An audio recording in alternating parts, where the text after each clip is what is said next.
Cambridge University primate experiments came to public attention in 2002 after the publication that year of material from a 10-month undercover investigation in 1998 by the British Union for the Abolition of Vivisection. The experiments were being conducted on marmosets, and included the removal of parts of their brains intended to simulate the symptoms of stroke or Parkinson's disease. Some of the research was theoretical, aimed at advancing knowledge of the brain, while some of it was applied. BUAV said the investigation revealed examples of animal abuse indicating that animals were inadequately protected by the Animals Act 1986. After a review by the government's Chief Inspector of Animals ruled against BUAV's argument that the project licenses should not have been granted, BUAV applied to the High Court for a judicial review. The review ruled against BUAV on 3 of the 4 grounds,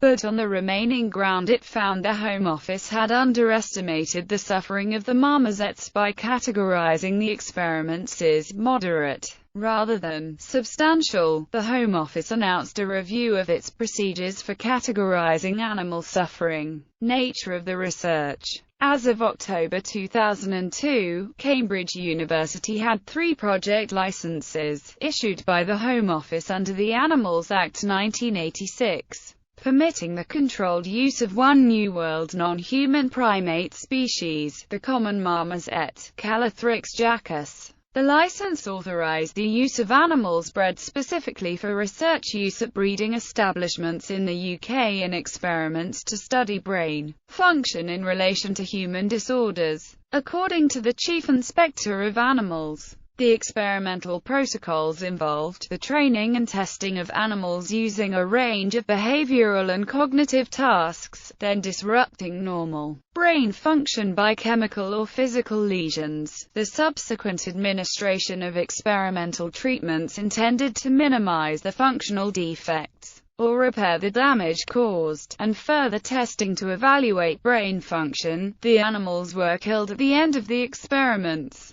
most of them for tissue analysis. Scientists using marmosets at Cambridge have published their work in peer-reviewed journals. This includes discoveries relating to the role of the prefrontal cortex in behavior, understanding learning and memory, modeling Parkinson's disease, and the role of the amygdala in conditioned reinforcement. Allegations of cruelty. According to the British government's Inspector of Animals and the British Union for the Abolition of Vivisection, in some experimental protocols, the monkeys were trained to perform certain behavioral and cognitive tasks, then were made to repeat them after brain damage, to assess how the damage had affected their functioning. For example, some of the monkeys suffered from a damaged arm after the experiments. They were then tethered in a way that forced him to use that arm to retrieve food or water. To encourage use of the limb, the monkeys were deprived of food or water for 22 out of every 24 hours for up to 2.5 years.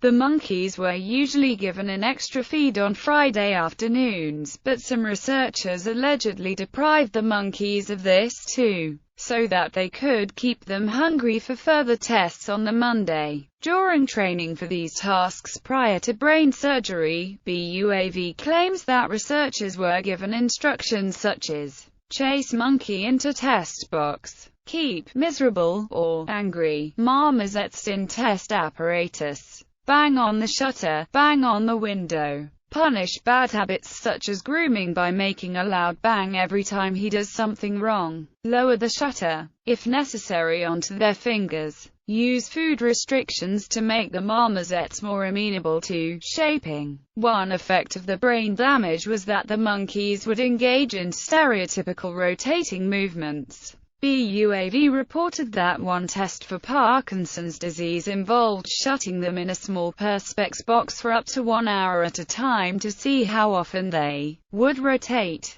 and injecting them with amphetamine to make them rotate faster. BUAV says the monkeys were often clearly distressed and bewildered. They could be seen crying out, twisting frantically, retching or desperately trying to escape. BUAV also says their investigator discovered monkeys who had had the tops of their scalps sawn off to have strokes induced, and who were then left unattended for 15 hours overnight without veterinary attention, because Cambridge staff worked 9 to 5. 3 full-time animal care staff were employed to look after 400 animals, according to a British government review, with the research scientists themselves responsible for the welfare of animals undergoing experimental procedures. A film produced by BUAV shows a monkey regaining muscle tone during surgery, an indication that the animal was insufficiently anesthetized. The BUAV report suggested there was a delay of some minutes before more anesthetic was given. Response to the allegations, the British government's Chief Inspector of Animals conducted a review and published the report in October 2002. It concluded the veterinary input at Cambridge was exemplary, the facility seems adequately staffed, and the animals afforded appropriate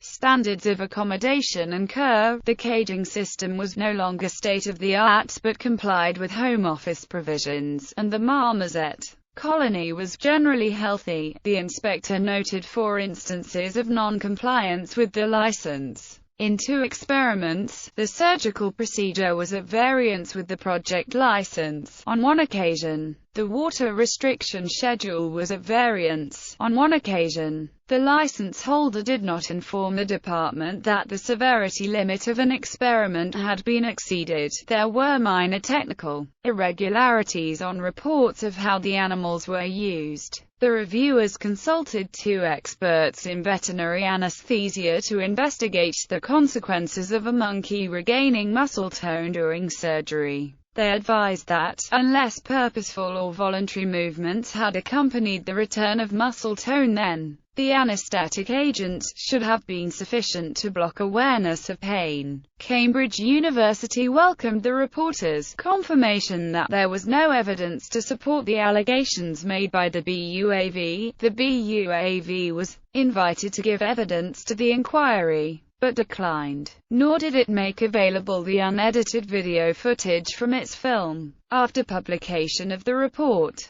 the group said it was utterly appalled and deeply angered by the Home Office's complete dismissal of overwhelming evidence of animal suffering, and that the government's claim that it was correct to categorize as moderate suffering experiments where monkeys had the top of their skulls sawn off and part of their brain sucked out is ludicrous in the extreme. Judicial review. As a result of the information obtained during their investigation and in light of the subsequent review, BUAV applied to the UK's High Court for permission to seek a judicial review of the legality of the Home Office's interpretation of the Cambridge case and the wider implementation of vivisection legislation. Mr. Justice Burnton rejected 4 grounds for review directly related to the Cambridge case, but granted permission to seek judicial review on 2 wider grounds: whether death was an effect to be weighed in cost-benefit analysis, and whether guidelines on restricting food and water should be a code of practice under the Animals Act. At the Court of Appeal, Lord Justice Keane allowed the review to proceed on 2 more counts that had originally been refused,